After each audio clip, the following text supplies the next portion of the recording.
Appleby College. My name is Michael Hendrick, and you're watching Channel 4 News.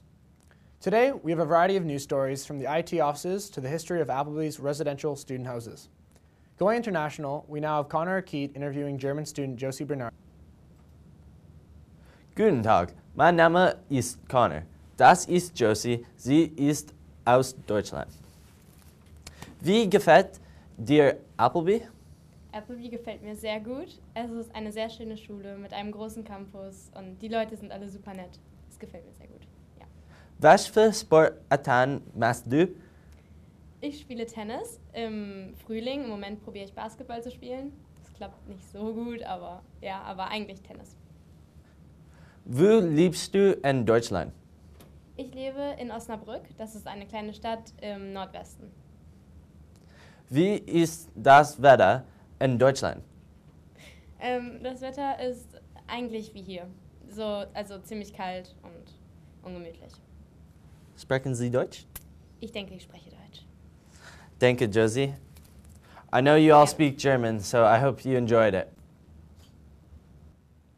Danke, Josie. Appleby's history looms large, especially amongst the 4 residential houses located on campus. Poles, one of Appleby's boys' houses, carries this historical tradition every year with new student boarders and events it draws in with Willis Hall. Reporter Mark Martoni has this week's History Minute with one of Pole's untouched treasures of the past. Mark? Hey Appleby, we're going back in time this week. In my 3 weeks of broadcasting, I have never done something this historic. Now you might look behind me and see like, oh, this is just a boring old beat up wall. Well, it's not. Follow me.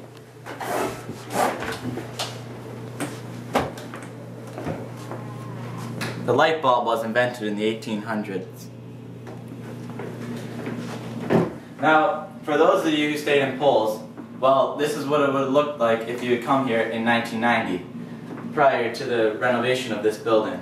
Now, it sure has changed, as most of the boarders would know that the majority of the Poles House rooms can house 2 students, whereas this one is only 1 student. Now, obviously, the furniture has definitely evolved over the ages, but it truly is like a very interesting room, as I'm sure many of you did not even know this was here. Now, if you follow me, we can see that inside this cupboard above the sink has all the names of the students who stayed in this exact room. We've got R.T. Magnan, G.S. Tufts, S.R. Scott, R.T. Alexander, like all these guys are legends. And yeah, so tune in next week for another History Minute with Mark. Now back to you, Mike. That surely was historic. Thanks, Mark. Appleby College thrives on their technological privileges by using laptops along with softwares like Outlook and OneNote. Here's Asjad Majid with the people who make all this happen at the IT offices. Asjad? Thanks, Mike.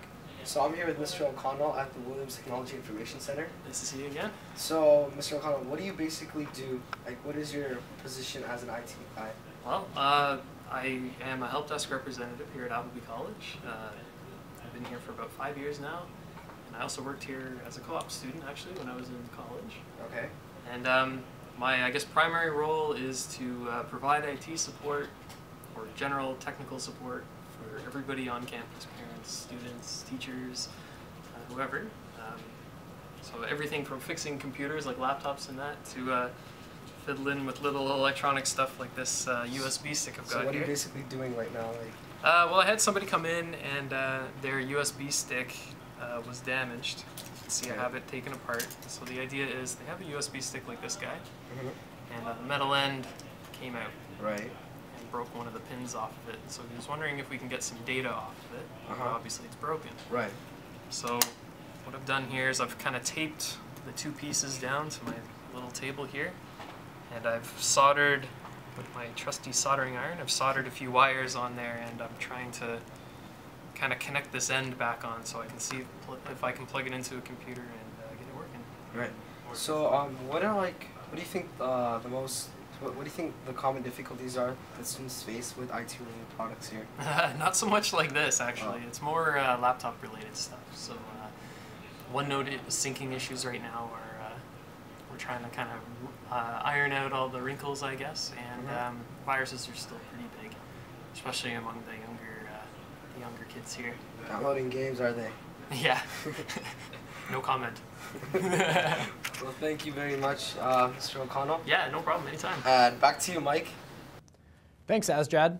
In sports-related news, volleyball captain and athletics prefect Jordan Murray came to the ACTV headquarters to speak with us. Here's what he had to say. Hi there, I'm with Jordan Murray, Appleby's varsity volleyball captain of the year. Thanks for coming in, Jordan. Thanks. So tell me about yourself. How long have you played volleyball? This year is my 4th year of volleyball and 2nd for the Appleby varsity team. Cool. Do you play outside of school? Yeah, I play in Mississauga. Okay, and do you have a leadership position on that team as well as a captain, or? As a co-captain, yeah. So there's 2 of us. Yeah, that's cool. So as a captain of the Appleby volleyball team, and also as a athletic prefect for Appleby this year, what responsibilities do you feel that you have to bring to the court on the day of the game? As captains, we try and fit into the group as much as we can. We don't really put ourselves above or below other people, but what we are responsible for are things like leading a warm-up and bringing up team spirit when we're on the court. If we lose a few points in a row, the captains really try and hype up the rest of the team and get them going again. So I understand as a series so far, you started off as 0-1, a bit of a rough start. Where do you see as a team, how can you move on to better your progression? More practice time.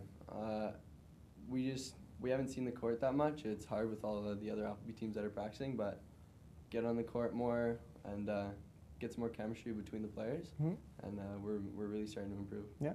Are there any teams in the league this year that you could see as a possible threat or rivalry?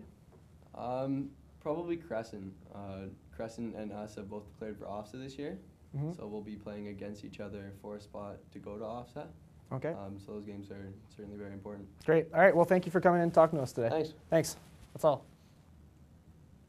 Thanks for stopping by, Jordan. And now here's Michael Shaw with the Riddle of the Week. Off to you, Mike. Hello, my friends. Gather near.